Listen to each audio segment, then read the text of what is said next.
the tape for this, our main event of the evening. We introduce the champion, Chris, the West Side Strangler Brennan. Let's get it on! What's up, guys? We are here to go over Bellator 297 in Chicago. Yep. Super awesome place. It's the place that we got to go to and get ready for the fight, and then the fight not happen. Oh, but the location is really cool. It's Yeah. in a really cool arena that has like a walkway across to the hotel. Okay. And then you just kind of, it's over the street. It's neat. But like as you're walking over the street from the parking garage even to the hotel, there's a giant like 50-foot light up board that's got the Bellator ad and everything running on it. It was pretty cool. Did Luke get any screen time Oh on yeah, that? yeah, he was on it. It was very cool. That would be cool to take your film or your phone and film I that. took pictures. That's so cool. That's so cool. Well, we want to go over a few fights, a couple on the undercard as well as a few on the main card.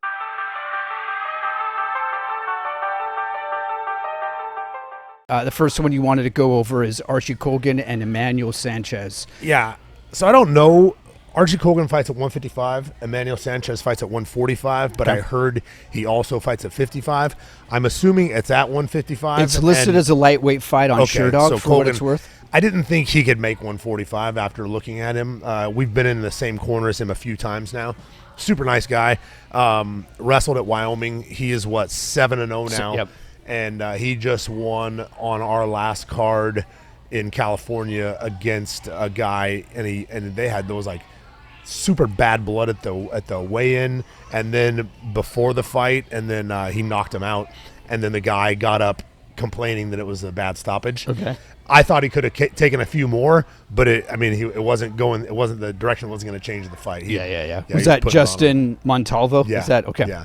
Okay. Super mouthy at the weigh-ins and everywhere, and and the press conference stuff. So I was pulling for Archie anyway, and the fact that he was a wrestler, but yeah, it was nice. Well, Emmanuel's coming in at 20-8, so he's a seasoned Huge fighter. step up. Huge step up. Yeah, huge.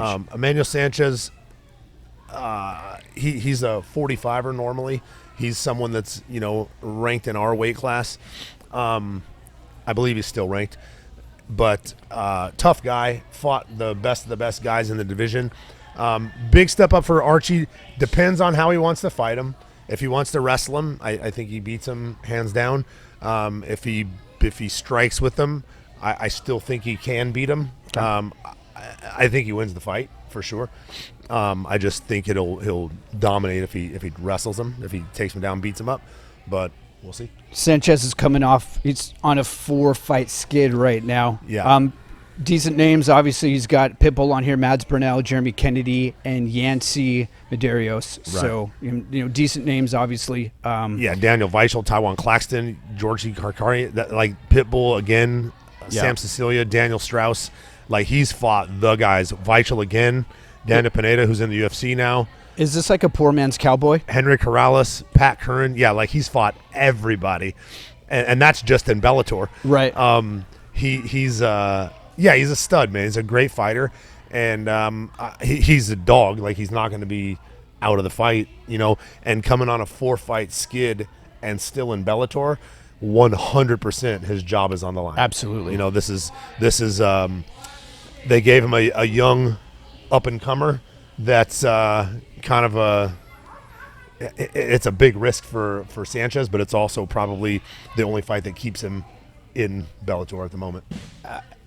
When you're under that kind of pressure walking into the cage, and I don't know if you've experienced that kind of pressure, but when you're under that, how do you negotiate fighting for your life versus overthinking it, being too tight, all of those emotions? Yeah, I mean you got to put that out of your mind. Like that's got to be like something to deal with after the fight. Right now, you just got to deal with the guy at hand, right?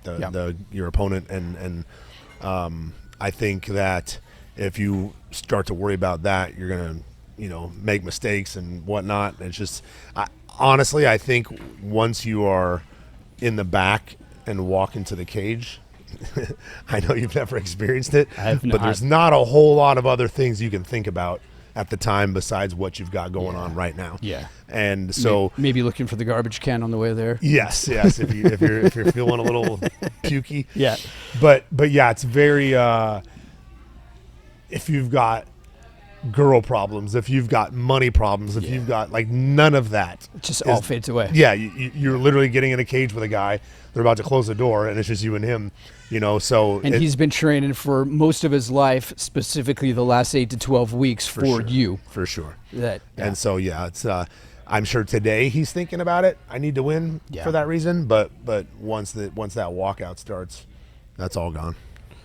So in this one, you said that you had Archie win in this one. Yeah, I just think because of the high level wrestling he has, if he uses it, he has the potential to make the fight however he wants it to be, and I think I think it's a big step up. Okay.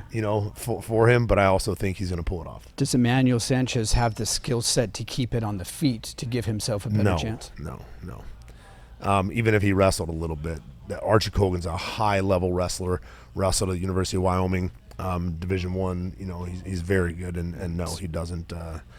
It's cowboy if he wants to take it down, he'll take it down unless he eats something on the way.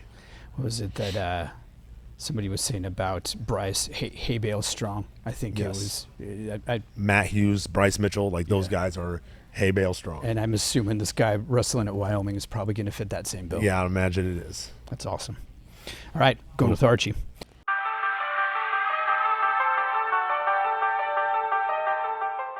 Timur Hizariv and Richie Smullen. The next fight on the undercard you want to look at. Timur's 12-0. This is a featherweight fight. Richie Smullen's 10-2-1. So no slouch there. No, and he's an SBG guy, and the Timur is the guy, if you remember talking, who came in and fought Daniel Weichel and beat him, and that's what bumped him into the rankings, bumped Cody Law out of the rankings. Yes. And put Weichel right before us. Yes. Then something I don't think any of us fought, and somehow Lucas jumped into number 9 spot in front of Daniel Weichel, and then Daniel Weichel took this was it Weichel or Teamer? I think Weichel just signed to fight somebody also on a card coming up, and for whatever reason it moved him back to number 9 and us back to number 10. Oh, it swapped you guys again. Yeah, so I don't know why neither of us have fought, so that shows how whack the rankings are, but and before, I didn't want to be ranked, but every time they start moving things around, I'm like, hey, what are you doing? Leave me alone. Yeah.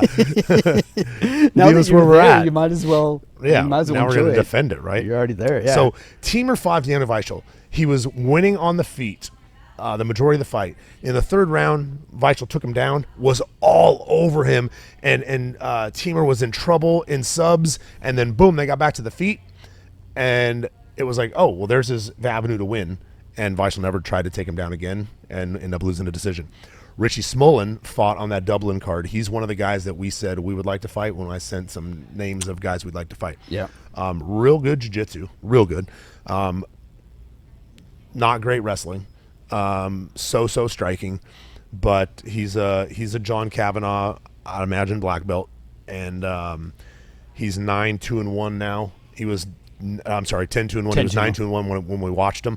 Yep. And I think he does not pull this. Well, God, I say that, but I never know what these Russian guys are good at. Typically, it's wrestling, right? Yep. But I watched him get taken down and get ran over for a second and then back to the feet again, and he didn't want to go to the ground either, and he didn't use any takedowns. So maybe he's a striker. Maybe he's one of the guys that's more of a striker. Like Usman Nurmagomedov is more of a striker. Has some guillotine wins, but he's more of a striker. Yep. So maybe Richie somehow gets to the ground and is able to beat him. But for the most part, I think this guy is a lot for him. Teamer's a lot for Richie. Is that what you're saying? Yes. Teamer is a lot for Richie. Yes. So you're leaning towards Teamer then? I am. Okay. I'd like to see Richie Smullen win because I would like to ask for that again after if we win our next one and he wins this one. Yeah. But is he ranked? No. None of the Irish guys are. But he doesn't have a lot of fights in Bellator. He's got maybe he does 1, 2, 3, 4, 5, 6, 7. I mean, he's got a UFC. He's got an Ultimate Fighter fight, and then he's got 4 in Bellator, and then 5 in Bellator. It looks like. Yeah, and he fought. What's RFP? Is that something out of? Where is that? Ireland. So his Euro Series? Yeah, RFP 88, RFP 86, Yeah, something RFP over there. 83. He fought the same guy twice in Bellator. I'm not sure why. Both won by sub in the first round. This guy that he just fought, that Piotr, he was very good. And I thought that guy won the fight. And it was a split decision. Yeah, he was on. So it's one of the ones we talked about that kind of gave me hope. Richie Smullen was on his back the whole time. Yep. And he was busy. He was busy on his back trying guillotines and stuff. But I thought the other guy won based off the judges. But the judges went with Richie Smullen. So I was like, okay, is that because now we're judging more offensively off our back, or is that because we're in Ireland and you fought a guy from Ireland? I never know. So it's tough to say. Me watching, I liked the stuff he was doing jiu-jitsu wise, but I thought based off of what the judging has typically been, he was going to lose the fight. I don't remember his name, but we called out a judge, and I feel like it was Ireland because he judged Ireland Friday night, flew and did UFC Saturday night, and it was the dude that was way off in left field from everybody else, and I can't remember the dude's name. But I feel like that wasn't it those. He's bad too, and I forget who it was also. God, what is his name? He gave a 30-27 the next night to somebody. Yes, that everybody else fight. Had it the other direction. Yeah. And it was like, what? Wait a second. Like that's when you start to think, is this guy on the take? Yeah, on the take from somebody. Like, Right. How's that working? But Yeah. So I'm gonna lean towards Teamer winning. I would like to see Richie Smullen win. You've held true to the idea that it's hard to bet against a Dagestanian, and Yeah, I'm gonna bet against him when we fight. of course you are, because that's the right thing to do. But I'm gonna mean it. But I'm gonna mean it. I'm not just be like, yeah, I don't like him, so we're gonna bet against him. I'm gonna mean it. yeah.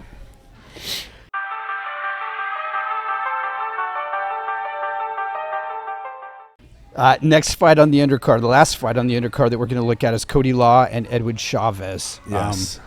You know a lot about Cody. I do, man. I've studied this guy. He's had a tough break. He's fighting for his job today, or tomorrow. He's on a 2-fight losing streak right now. I know that this fight is make it or break it for him. He was the guy that was ranked number 9 when we were ranked number 10. And he was the first person I complained to Luke about when we shouldn't have been complaining because we didn't want to be ranked in the first place. But I was like, well, you're 8 or 7-0. He's 6-0, 6-1. Why is he ranked in front of you? Right. If we're gonna rank us, why rank him in front of you? Sure. So anyway, when the Teamer fight happened and Weichel, he got bumped out, and he lost a fight to a guy, James Gonzalez. Yep. Super stud. Okay, who was not on the Bellator roster. It was a fight that Cody was supposed to win. Mm-hmm. But I knew because Levi had fought him, and I spoke to Rafael, that guy was tough. And it was a guy we asked for. It was a guy we would like to fight. And so he beat Cody Law, and I was like, man, okay, I did not think that was going to happen. But Cody Law struck with him the whole fight, And I don't know, he got in a little trouble every time he did get a takedown. So I'm imagining, James Gonzalez is a jiu-jitsu black belt. So I'm sure Cody Law is not and just has high-level wrestling, Okay. So I think that's why he kept it on the feet. But on the feet, he was getting smacked up a little bit as well. I thought he won the fight, and he lost. Then they give him another non-contracted guy who used to be contracted, named Chris Lencioni. Right. And that's another fight that I thought he could have won. Lencioni spent a lot of time on his back, but he was busy, and Lencioni ended up winning the decision. I did not think he was going to win the decision, and he did. Split too, yeah. So it was close. And so, again, we're trying to figure out what the judges are looking for. I did not expect him to lose that fight, but I was very interested in that fight because I knew one of those two guys are within 3 fights of us. Yep. Maybe not the one after this one, but depending on who wins what, they both have fights coming up right now.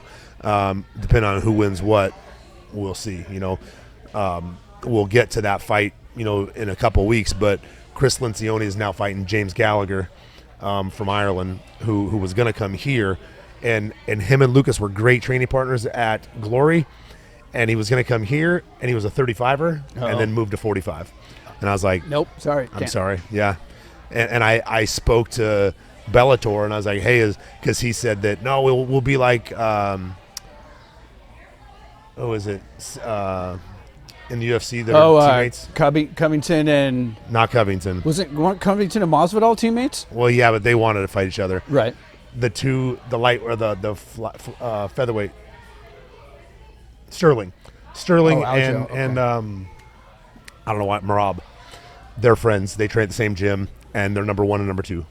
And so then they said they won't fight each other. So he said to Bellator that we could be like that. So I asked them, and they're like, no, that's not a thing here. You guys will definitely fight. So I said, okay. And I told him, sorry, but can't do it. And it's a bummer because it would have been a fantastic training partner, especially for Luke's opponent right now. Yeah. But anyway, so Lencioni's got that fight coming up. So we'll see what rolls out of Cody Law. This is a guy, he's against a 6-4 guy, first fight in Bellator. I'm sure it is a... Is this just to find Cody an opponent? Yes. I mean, it feels like this guy signed him off the street to get in and fill the card. I mean, he trains at a good gym. He trains at Pariah MMA and Fitness in Colorado Springs. He trains with good guys, but yes, it is a fight. He's 6-4. It's a guy that Cody should beat and secure at least another fight with Bellator. I'm going to go with Cody. You used to go train in Colorado for your fights. This guy's training. Big Bear, California. Oh, Big Bear. Okay. Yeah, Big Bear. Is there a significant difference in the altitude when you're doing this? Like, does it matter? Giant. Really? Yeah. First of all, if they fought at altitude, yeah, that guy would have a massive advantage unless Cody went there very early. But when you train at altitude and then fight at sea level, you've got a lot more red blood cells. You can go and go and go and go. And, it definitely makes a big difference. His conditioning should be fine.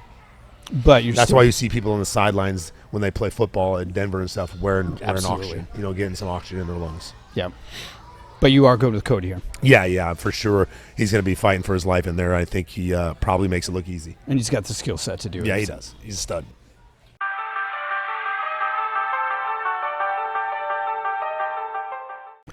Let's move to the main card. Daniel James, this is a heavyweight fight. Daniel James coming in at 15-6-1 versus Gokhan Sarakam, who's 8-2. So Daniel James was the main event on our last card in California, won by brutal knockout. And Gokhan is a guy, he was with Spivak, who fights in the UFC, at the PI when we were there. So we hung out with him in the cold plunge in the sauna, a little bit of cold plunge in the hot tub a little bit. Super nice guy. Funny guy. We BS for probably a half hour. And he had told me about the fight he had coming up. And I was like, oh, well, that'll be a good one, like keep your hands up because Daniel James throws bombs. Yeah. But this guy's a stud, man. He's 8-1, fights out of Turkey. I'm excited to see this fight. I'm gonna go with him. Okay. Just with more skill set. He definitely has more skill set. 9 years difference in age, 32 versus 41. You think that matters? Daniel James went away for a while. And went away. Gotcha. And came back and started fighting again. And he's I think he's just kind of, people counted him out. I don't want to count him out. I think he's still going to be around, but I just don't think he pulls off the win in this fight. Those heavyweight fights are fun to watch. Man. They're so scary. And you see they're tentative and they're moving and you just know that, it's one and done. I agree. Scary stuff. Well, actually there are a few of these. There are too many of them on this card. There's going to be some knockouts on this card for sure.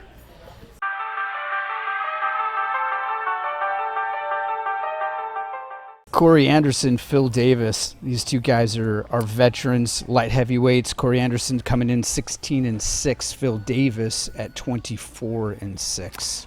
So they're both from the UFC. I don't think they ever fought in the UFC because Phil Davis had been in Bellator for a long time, and Corey Anderson I think only fought 5 or 6, 7 times in the UFC.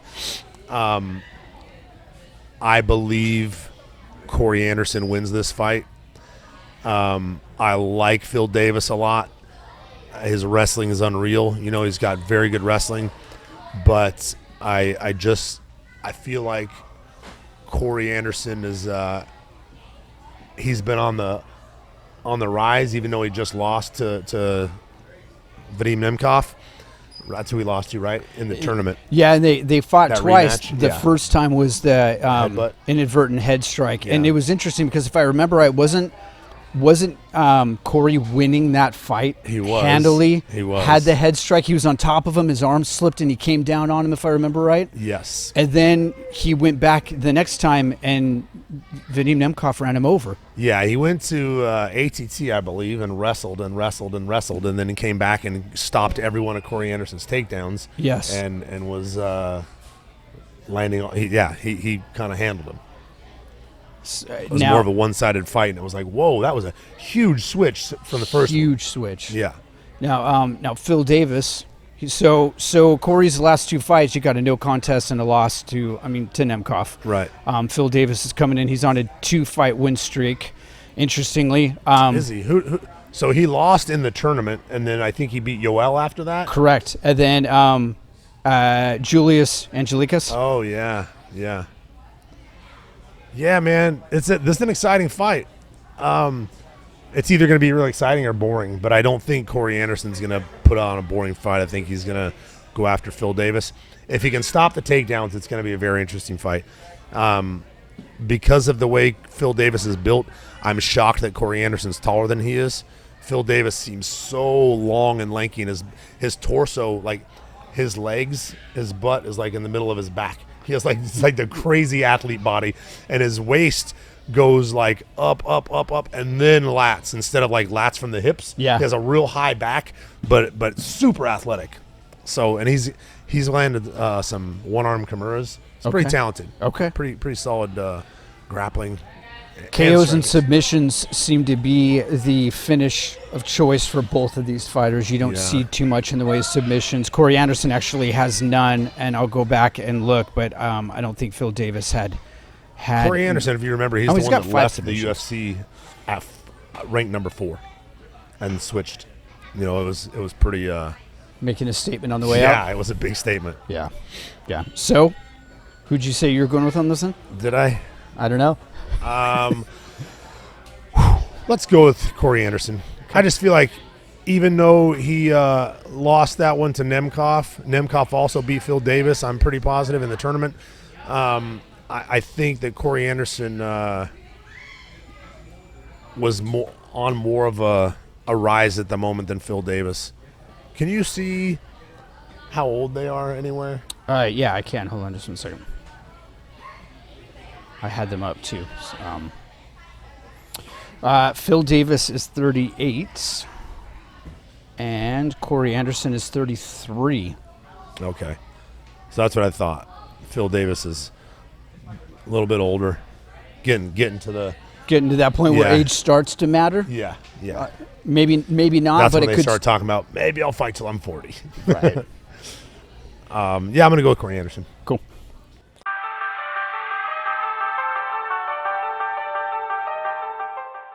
First of 2 title fights. This is the co-main event. This fight's is going to insane. be just amazing. Sergio Pettis. Now this is at 135.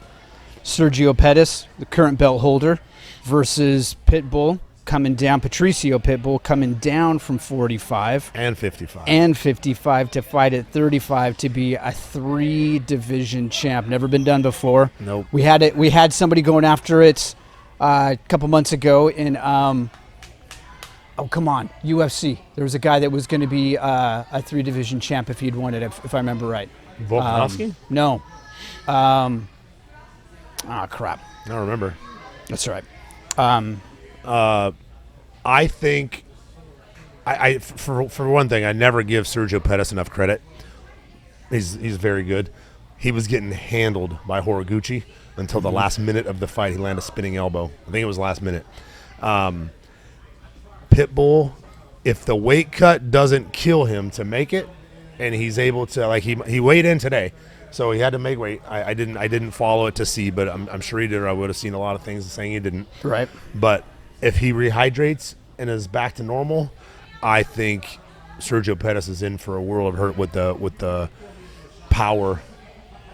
If he can bring the power down with him, he'll be extremely powerful. Pitbull has been around. You know, he's been through it. I just think if he can perform like he normally performs, I think he makes it. Fight. Yeah. I think he knocks him out. Cejudo was who I was thinking of. Didn't Cejudo go for a 3-time champ? Yes. So going back to Pettis, what do you think Pitbull walks at? I mean, this is a big. If he fights at 55 and 45, and I think I watched a press conference that said that he weighed in at he was at 43 the time of the press conference, which I believe was yesterday. What do you think he walks at? 60 something, 60. Okay. If he fights at 55, probably 70. If he's fighting at 55, he's for sure 70. Okay. 65, 70. It's a big weight cut, man. Oh yeah. It's no how question. Much? So and I think I want to see his body. Yeah. You know, I want to see his body filled back out. He's gonna be a minimum of 10 pounds lighter than he normally is, right? So if he's a 45er, he's back at 65. You know, if he is a 35er, he's gonna be back at 55. You know, how does he feel at 55 when he's coming back up at 45? If he was to stop at 55, yeah. You know, it's got to be different. He's got to be more hydrated than that. So he's had to have lost some muscle, you know, in order to do it, at least a little bit. And yeah, man, it'll be exciting to see. I'm going with Pitbull for sure. When you start talking about Mount Rushmore of MMA fighters, and now you've got a 3-division champ who has not shied away from anybody. Cejudo, you could look back at his record, and yes, he was a 2-division champ, but maybe you look at the quality of the opponents a little bit different. Pitbull, different promotion. Yep. But hasn't shied away from anybody. No, not at all. Where do you put Pitbull? Oh, I mean, I think he's definitely one of the best. It's unfortunate that no one will ever give him that, you know, because it's not the UFC. Right. But he's definitely one of the best and could fight any of the guys over there at those weight classes. Maybe not at 55. I think he'd be too small for the guys at 55.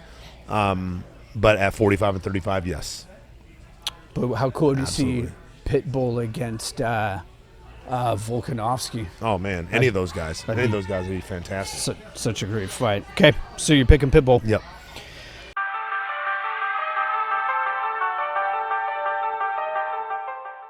I'm excited for this one. Yoel Romero, Vadim Nemkov. How old is he, like 55? 46 years old. 46 years old. And still a physical specimen. He's a freak. Yeah, I think Vadim Nemkov beats him. I don't want to say easy, but he's gonna evade him, land strikes. Yoel Romero has kind of settled into a striker with a big takedown here and there. He throws hard, and if he lands, you're in trouble. You know, if you can be circling away from the punch as it lands, a lot of times you're good. I think he's past the jumping knees, the flying knees that he landed on Chris Weidman, you know, and things like that. We'll see. I hope it turns into a barn burn and we get a great fight out of it. But I think that Vadim Nemkov, man, he is he's so good, and he's been on such a roll. And like, what is his Corey Anderson, Angelikas, Phil Davis, Ryan Bader, Rafael Carvalho, Phil Davis again, Liam McGeary. Like having a W against Ryan Bader alone. Right. That guy's a stud. We were on that card, and he TKO'd him on that card. It was a head kick as he was running away, and then, you know, TKO from the hands. But that was a good fight. We were just like, holy smokes. When you look at Romero, a lot of things stand out. He's a freak. Rogan's talked about the broken orbital. I think you've heard that story where he had a broken orbital, and by the time they got to the ER and had it x-rayed, it was already going through the process of healing. So there's those things about kind of who he is as a superhero. But he's also lost to Whitaker, Paulo Costa. He's just lost to Izzy, Phil Davis, Whitaker twice. You could make an argument that he lost to Tim Kennedy. And I mean, you could probably talk a whole show on the Tim Kennedy. That was the one he sat on the bench. Yes. That fight pissed me off. He cheated multiple times throughout that fight. Yeah. maybe we can do that some other day. But yeah, you know, I don't think he ever fought to the potential that he had because he didn't wrestle. He was a good wrestler. Yeah. Olympian, you know, from Cuba, and didn't use it a lot in his fights. He fell in love with the power of his hands, and that made him sit and have some of the most boring fights in UFC history, like legit most boring fights in UFC history. And so I think he was a guy that could have opened up a lot more and you know, really shined, but he was definitely someone that everybody feared. Everybody feared him. Hey, look at the guy. He's great. And his power was insane. You know, like even Israel Adesanya, yeah, they fought, but it was like the most boring fight of all time because Adesanya didn't want to get hit by him. Right. And at the same time he had to land something, so he was like in and out when he would go in. But they both were so cautious, it was crazy. The asterisk that I would give Romero is so he is coming in at 15-6. 5 of his 6 losses, Robert Whittaker, Costa, like I said, Adesanya, Phil Davis, all came after he was 40. Yeah. I mean, he didn't even start fighting until he was 36, I think. I think that's right. So if you had seen a 26-year-old Yoel Romero, whole different career trajectory, yeah, right? For sure. Like everything changes if it's a 26-year-old Yoel Romero. No question. Yeah, it'll be. I'm excited just to see this guy get back in the cage. 46 years old. If he takes the belt, be the oldest ever. Yeah, no doubt. I think it is for the belt. It is for the belt, and it'll be. He'll be the oldest title holder in mixed martial arts, not just Bellator. I think across all the promotions. for sure. I think Randy Couture was like 43, something like that. What was Glover? 41. So I think he was older than Randy. I'm not positive, but I think he was older than Randy when he. Maybe Randy wasn't as old as I thought, but he was definitely 40, and Glover was older, but he's definitely older than both of them. I'm secretly pulling for Yoel. I don't know. I know. It'd be cool to see. I don't know about him outside the cage. Yeah. But I don't know if you saw when they did the face-off. He's afraid of heights, so the face-off was in some skyscraper in Chicago. So they literally made Nemkov look at a monitor. They had a video of him and a big old screen on it, and they made him look at a monitor. That's and crazy. That was the face-off. And for the whole interview, probably safer too. Yeah, right. So Awesome. I'm kind of hoping for Romero, but it's hard to not think Nemkov is going to do this. Yeah. So cool. We'll see.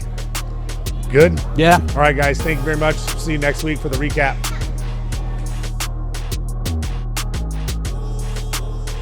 It is all over, just like